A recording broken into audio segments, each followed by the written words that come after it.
of the allegations by the Indian media is that Peach TV is illegal. I would like to inform you that Alhamdulillah, Peach TV is a legal satellite television channel. It is a spiritual entertainment channel which is uplinked from Dubai as well as from London.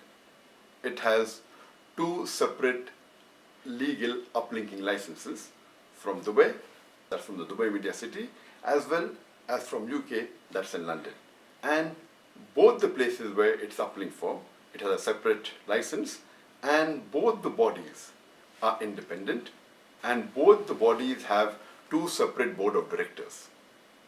And from Dubai, it covers Asia, Middle East, Africa, Australia, and from London, it covers Europe and America. And Alhamdulillah, today, Peace TV is broadcast almost in all the countries of the world.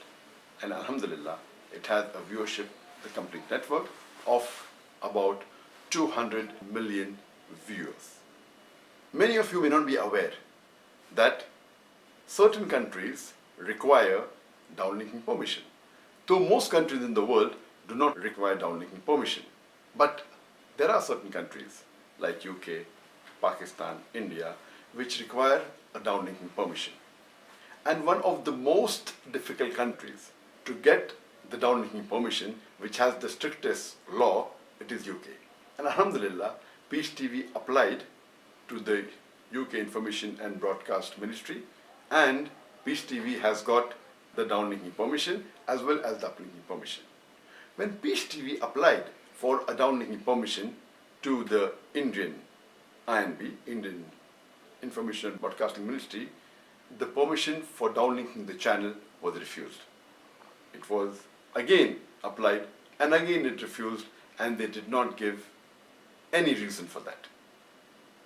So Peace TV doesn't have permission for being downlinked. So the Peace TV itself is not an illegal channel, but for cable operators to show, they require downlinking permission. Otherwise, the Peace TV is a legal entity. What I would like to know that why has not the Indian government or the Information and Broadcasting Ministry given permission for Peace TV to be downlinked? And I would like to know the reason. Just by saying it's confidential is not sufficient. I would like the Indian government or the INB to show me a single program of Peace TV which they feel is not conducive for the Indian society or which is breaking the laws of the Indian Constitution or the Information and Broadcasting Ministry. And I'm waiting for the reply. Today, in the world, there are more than 27,000 satellite channels. All channels put together, news channels, entertainment channels, sports channels, spiritual channels, out of which less than 1,000 have got downlinking permissions from India. So if you say just because Peace TV doesn't have the downlinking permission, it's illegal, then you'll have to say that more than 26,000 channels of the world, that is more than 96% of the satellite channels in the world, are illegal. That is the reason. Just because Peace TV doesn't have a downlinking permission in India, that doesn't mean it is illegal.